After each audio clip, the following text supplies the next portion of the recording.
Assalamualaikum warahmatullahi wabarakatuh. Alhamdulillahirabbil alamin. Assalatu wassalamu ala asyrafil anbiya'i wal mursalin sayyidina wa maulana Muhammadin wa ala alihi washabbihi wasallam ajma'in, amma ba'du.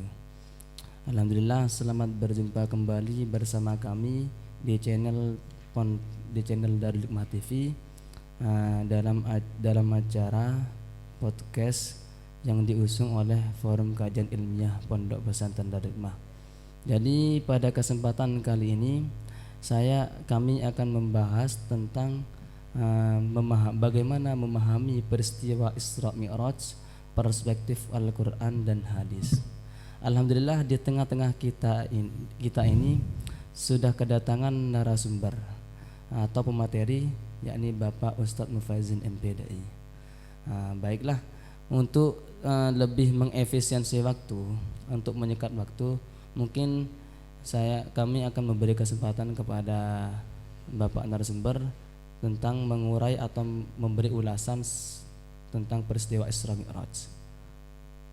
Assalamualaikum warahmatullahi wabarakatuh. Waalaikumsalam warahmatullahi wabarakatuh. Bismillahirrahmanirrahim. Alhamdulillahilladzi asra bi abdihi lailan minal masjidil haram ilal masjidil aqsa. Allahumma salli wa sallim ala sayyidina Muhammadin qaidil anbiya'i wal wara wa ala alihi wa sahbihi wa man tabi'ahu ila yaumil qiyamati bil huda. Amma ba'du, rekan-rekan para pemirsa dan yang saya hormati dan saya cintai, dalam Al-Quran Allah Subhanahu wa Ta'ala pada saat menceritakan tentang peristiwa Isra dan Mi'raj menyampaikan dalam sebuah ayat, yaitu ayat pertama di surat Al-Isra, Subhanalladzi asra bi 'abdihi lailan minal masjidil harami ilal masjidil aqsa alladzi barakna haulahu linuriyahu min ayatina innahu huwas samiul alim. Untuk memahami peristiwa Isra, para ulama sepakat bahwa ayat ini merupakan ayat yang menjelaskan tentang peristiwa Isra saja. Sementara mengenai peristiwa Isra Mi'raj, Allah Subhanahu wa Ta'ala menjelaskan pada ayat lain, afatumarunahu ala ma yara ila akhiril ayat, dan penjelasannya ada pada hadis-hadis yang hadisnya cukup banyak sekali. Saking banyaknya hadis itu ya ada yang sahih, hasan, ada juga yang dhaif. Namun menurut catatan beberapa ulama, hadis yang memberikan penjelasan tentang Isra ini sampai pada derajat mutawatir. Ada yang mengatakan bahwa perawi dari kalangan sahabat yang menjelaskan tentang Isra ini ada sekitar 20 orang, ada yang mengatakan 25 orang, bahkan ada yang mengatakan 45 orang. Jadi derajat hadisnya sudah sampai pada level mutawatir. Jadi pada saat Allah Subhanahu wa Ta'ala memberikan penjelasan tentang peristiwa Isra, Allah Subhanahu wa Ta'ala memulainya dengan menggunakan kata subhana. Subhana. Kata subhana ini dalam Al-Quran disebutkan untuk mengekspresikan ketakjuban, untuk menjelaskan tentang keheranan. Ini menunjukkan bahwa Allah Subhanahu wa Ta'ala memang secara tidak langsung mengakui bahwa peristiwa Isra dan Mi'raj itu merupakan peristiwa yang luar biasa, peristiwa yang fenomenal, peristiwa yang spektakuler, dan peristiwa yang tidak bisa dijangkau oleh nalar manusia. Oleh sebab itu Allah Subhanahu wa Ta'ala memulainya dengan kata subhana. Kemudian pada ayat berikutnya, jadi setidaknya untuk memahami ayat Isra ini kita perlu memahaminya satu kata per kata.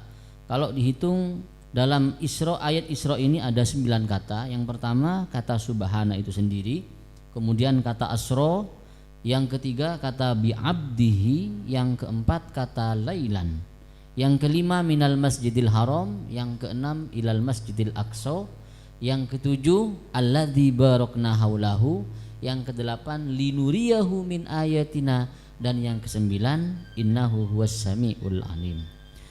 Kata yang pertama sudah kita bahas tadi, bahwa penggunaan kata subhana ini untuk mengekspresikan ketakjuban dan keheranan terhadap sebuah peristiwa. Dan ini diakui sendiri oleh Allah Subhanahu wa taala bahwa peristiwa Isra dan Mi'raj itu merupakan peristiwa yang spektakuler. Kemudian kata yang kedua yaitu kata asro. Kata asro ini berasal dari kata saro yasri siroyatan. Asro ini fi'il madinya asro yasri isro'an. Saro artinya berjalan malam, asro artinya memperjalankan malam. Yang digunakan kemudian sebagai istilah perjalanan malam Kanjeng Nabi adalah kalimat masdarnya. Kata masdarnya itu isro. Asro. Jadi asro ini artinya memperjalankan malam. Dari hadis, dari ayat ini, dari kata ini kita bisa mendapat sedikit pemahaman bahwa perjalanan Isra dan Mi'rajnya Nabi Muhammad SAW itu bukan atas dasar kehendak Kanjeng Nabi. Jadi perjalanan ini bukan milik Rasulullah, tapi perjalanan ini milik Allah Subhanahu wa taala, dan Allah Subhanahu wa taala yang berkehendak. Oleh sebab itu mengapa kemudian Kanjeng Nabi itu dipilihkan, dengan siapa beliau itu berjalan, siapa yang mengiringi beliau untuk berjalan itu, kemudian apa kendaraan yang dijadikan untuk perjalanan Isra itu, termasuk juga kapan waktunya Allah Subhanahu wa taala memperjalankan malam Rasulullah sallallahu alaihi wasallam. Jadi secara sederhana Asra ini artinya adalah berjalan malam. Kemudian dilanjutkan dengan kalimat yang keempat, yang ketiga, yaitu bi abdihi, dengan hambanya.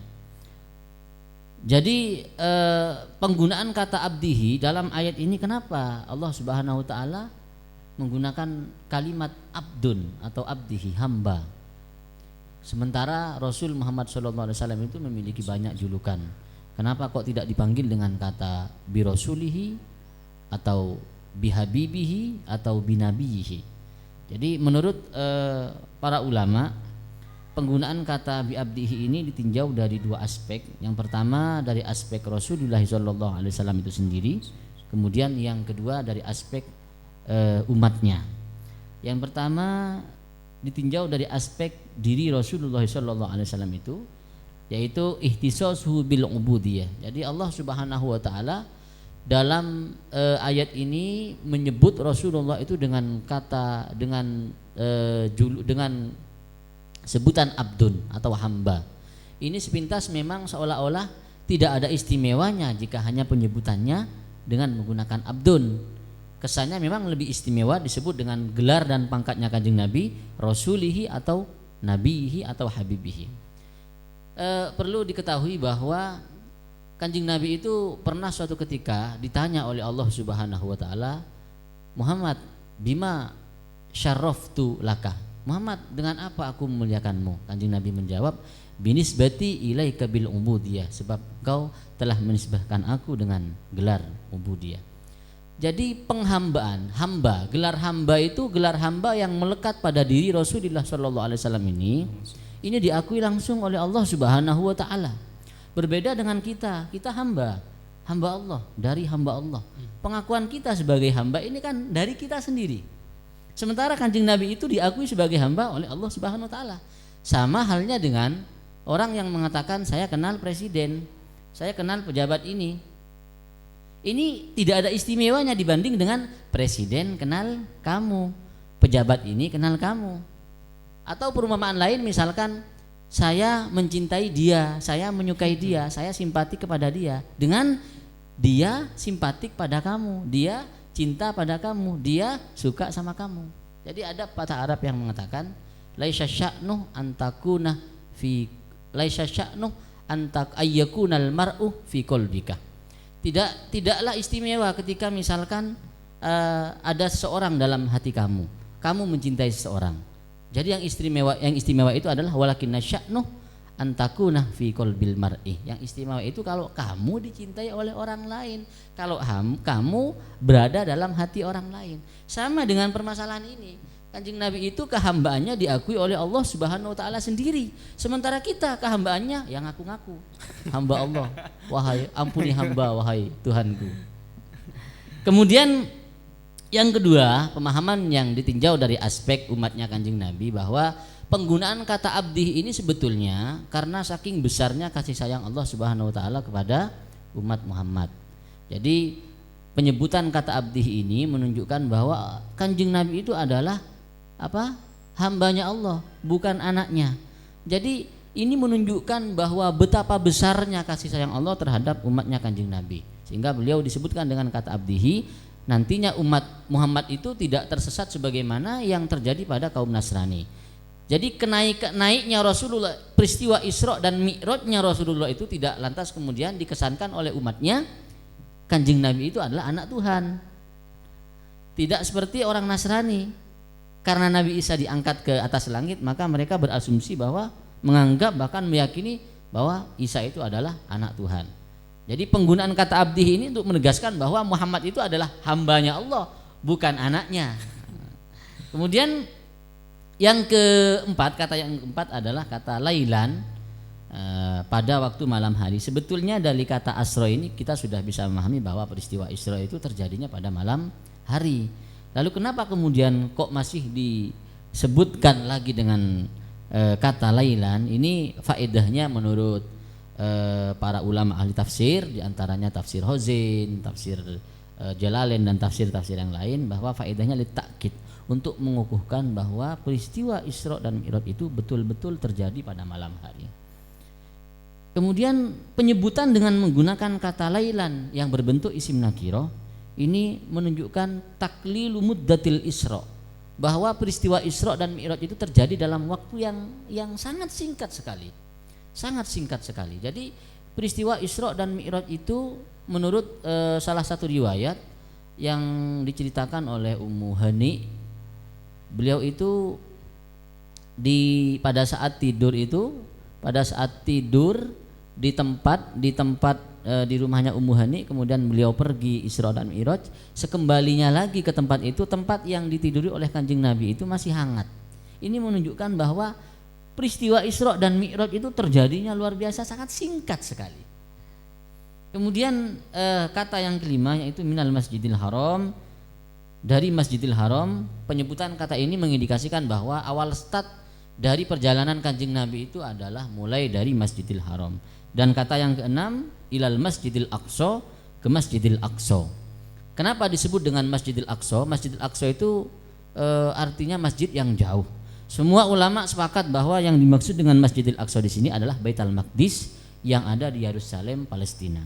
Penyebutan kata Masjidil Aqsa atau masjid yang jauh ini menunjukkan bahwa memang realitanya, faktanya, tempat Baitul Maqdis atau Masjidil Aqsa itu merupakan tempat yang jauh dari kota Mekah, dari Masjidil Haram. Itu kalau ditempuh dengan menggunakan kendaraan unta itu bisa 30 hari. Kemudian disusul dengan kata yang ketujuh, alladzi barakna haulahu, yang kami beri anugerahi berkah di sekelilingnya.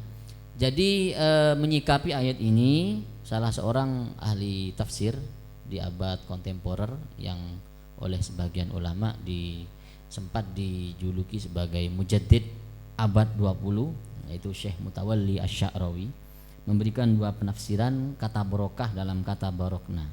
Jadi barokah itu ditinjau dari sisi duniawiyah, ada barokah duniawiyah dan barokah diniyah. Barokah ditinjau dari sisi duniawi dan barokah ditinjau dari sisi keagamaan. Barokah ditinjau dari sisi duniawi, bahwa memang tempat di sekitar Masjidil Aqsa atau Baitul Maqdis itu memang dari dulu dikenal dengan daerah yang sangat subur sekali, dikelilingi oleh tumbuhan dan pepohonan yang berbuah, dikelilingi oleh sungai-sungai indah, negeri Syam yang sekarang menjadi Suriah itu.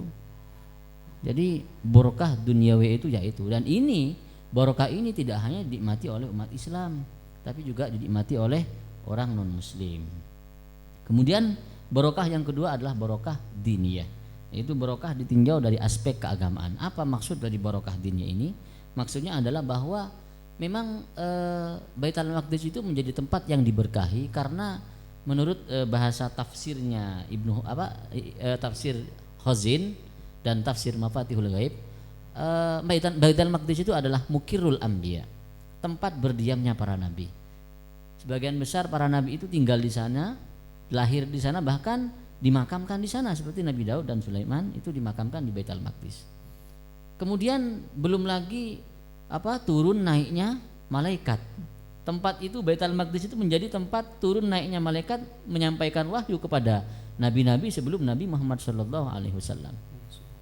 Kemudian kata yang ke-8, linuriyahu min ayatina. Ini yang oleh sebagian ulama dijelaskan merupakan tujuan daripada Isra itu adalah linuriyahu min ayatina, yaitu untuk menunjukkan kebesaran tanda-tanda kekuasaanku. Jadi pada peristiwa Isra itu Kanjeng Nabi tidak hanya melihat buraq, tidak hanya melihat Baitul Maqdis, tidak hanya melihat langit, bumi, bintang dan sebagainya macamnya, tapi juga mengalami peristiwa-peristiwa aneh seperti perjumpaannya dengan para nabi di langit, kemudian ke Sidratul Muntaha dan seterusnya. Itu merupakan bagian min ayatillah, min ayatina dalam redaksi ini. Kemudian yang terakhir, innahu huwas samiul alim, bahwa Allah itu zat yang maha mendengar dan maha mengetahui. Maksudnya adalah bahwa Allah itu tahu tentang peristiwa yang dialami oleh kanjeng nabinya, mendengar tentang apa yang disampaikan oleh Nabi Muhammad kepada kaumnya, dan tahu tentang peristiwa yang dialami oleh nabinya, termasuk juga tahu bagaimana pengingkaran orang-orang kafir Quraisy yang pada waktu itu lebih mengedepankan logikanya daripada keimanan hatinya. Ini penjelasan tentang Isra dan Mi'raj. Baik, alhamdulillah. Setelah penjelasan yang sudah dipaparkan oleh jenengan, mungkin ada tambahan. Dalam ayat ini Allah Subhanahu wa taala memberikan penjelasan tentang Isra. Tidak ada penjelasan tentang Mi'raj. Penjelasan tentang Isra dan Mi'raj hanya berhenti pada Masjidil Aqsa. Jadi setelah dari Masjidil Aqsa ke langit tidak diceritakan dalam Al-Qur'an. Faedahnya apa?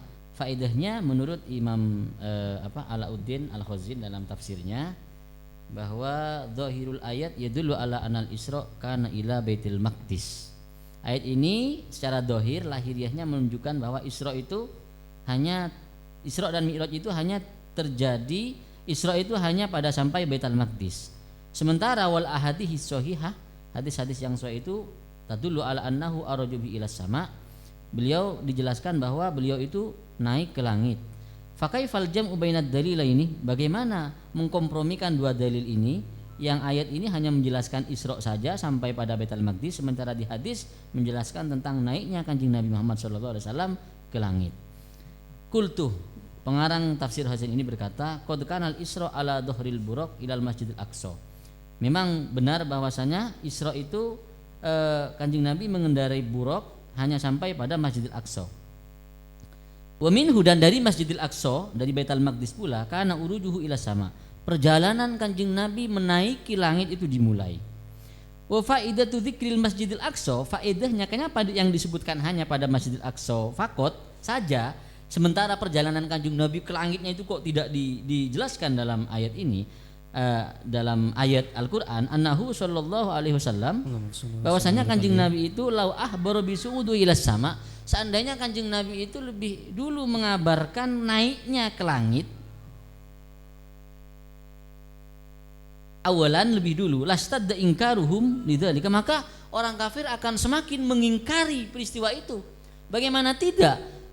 Isra yang hanya perjalanan dari Mekah ke Masjidil Aqsa yang sifatnya ardiyah saja mereka ingkarnya bukan main, apalagi Mi'raj yang peristiwanya samawiyah menjelaskan Nabi naiknya ke atas langit. Bagaimana mereka tidak lebih ingkar? Jadi memang yang disebutkan ayatnya Isra untuk menguji keimanannya orang-orang kafir Quraisy agar keimanannya itu bertahap. Kalau Isra-nya saja mereka tidak percaya, yang hanya kejadiannya sifatnya ardiyah di bumi, bagaimana dengan Mi'raj yang kejadiannya peristiwanya itu di langit? Lastadda ingkaruhum lidzalika. Baru kemudian setelah Allah Subhanahu wa taala mengabarkan peristiwa Isra sampai pada Baitul Maqdis, dan nyata sebagian sahabat yang membenarkan tentang peristiwa Isra dan Mi'raj ini baru kemudian beliau menjelaskan tentang peristiwa Mi'rajnya. Begitu. Dalam ayat lain Allah Subhanahu wa taala memberikan penjelasan tentang peristiwa Mi'raj. Afatumarunahu, tapi tidak soreh, tidak eksplisit sebagaimana ayat Isra. Jadi ayat Isra itu dijelaskan secara eksplisit, kalau ayat Mi'raj dijelaskan secara implisit. Yang sore yang jelas itu kejadian Mi'raj itu ada di hadis. Ya, silakan. Alhamdulillah, setelah beberapa uraian yang sudah dijelaskan oleh Bapak narasumber, tentunya saya dan para pemirsa sudah paham tentang peristiwa Isra. Jadi begini, lalu kapan waktu terjadinya Isra Mi'raj? Melalui Al-Quran atau hadis secara pasti, dalil secara pasti. Mungkin bisa sedikit diterangkan. Kalau peristiwa Isra dan Mi'raj memang secara pasti dan secara jelas tidak ada penjelasan mengenai itu.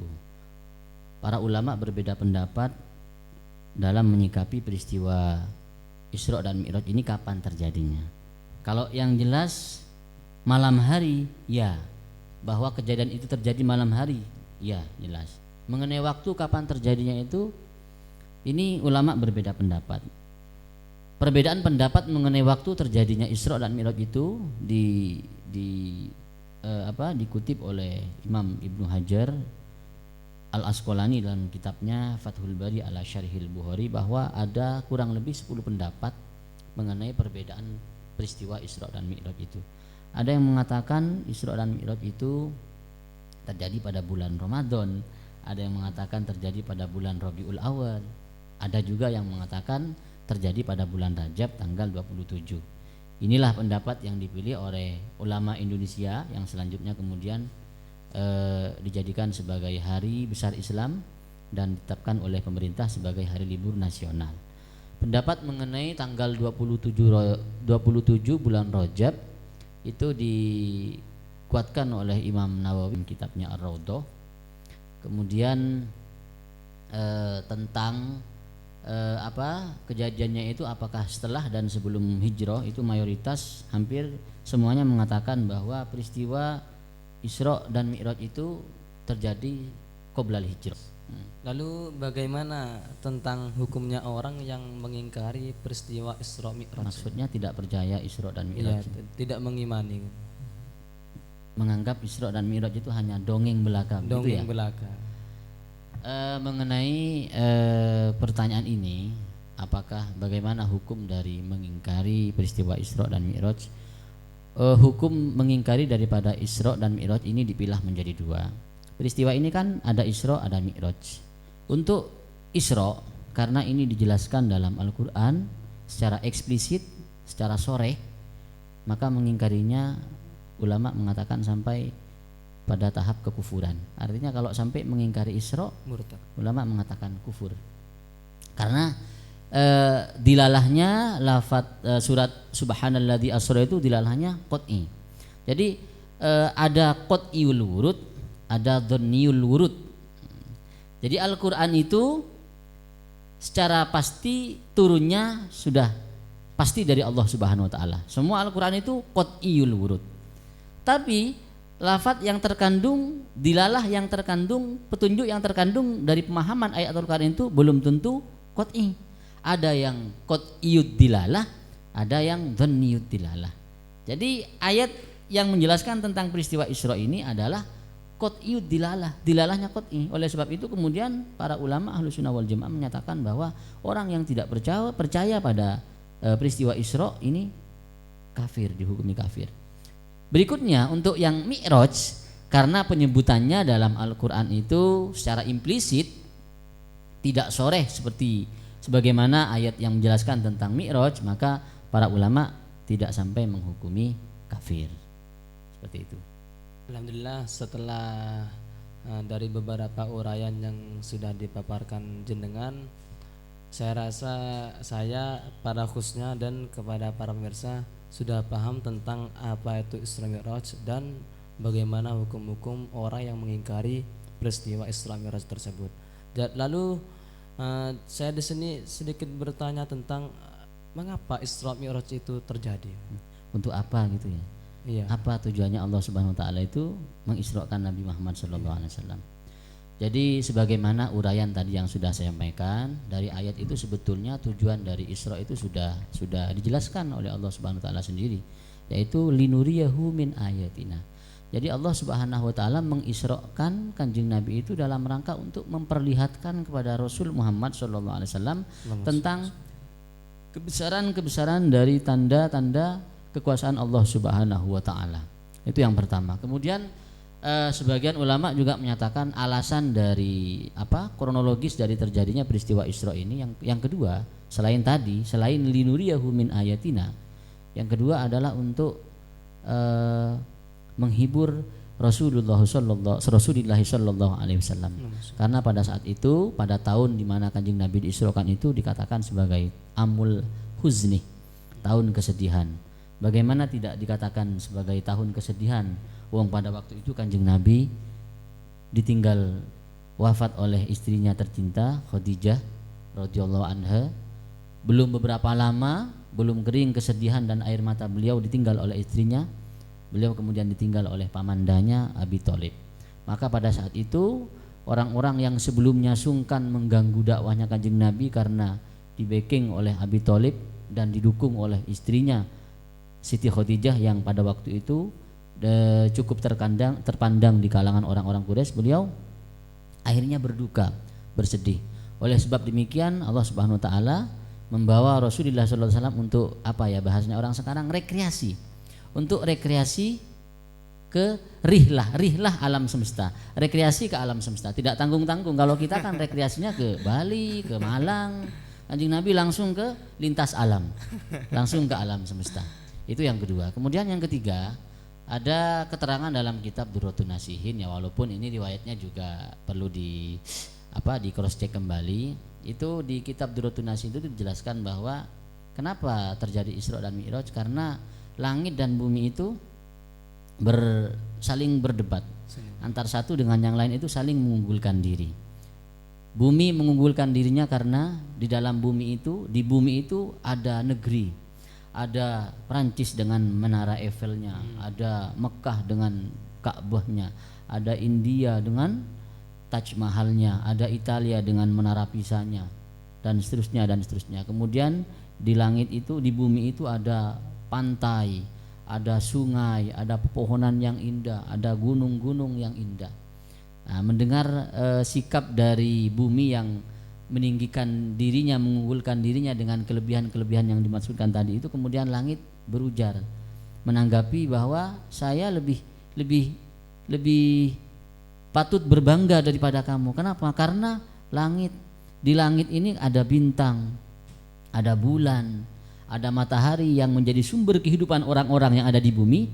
Itu adanya di langit, bukan di bumi. Selanjutnya disauti lagi oleh bumi. Saya di bumi ada Ka'bah yang dikelilingi, yang tiap tahun hampir tidak pernah sepi dikunjungi oleh penduduk bumi, kecuali kemarin itu corona. Dikunjungi oleh penduduk bumi, tidak pernah sepi. Kemudian langit berujar lagi, saya punya Baitul Ma'mur yang mengelilingi tidak hanya penduduk bumi manusia, tapi malaikat, para malaikat. Di ujung cerita kemudian bumi menyahut, dan sahutan ini tidak bisa dibantah oleh bumi, oleh langit.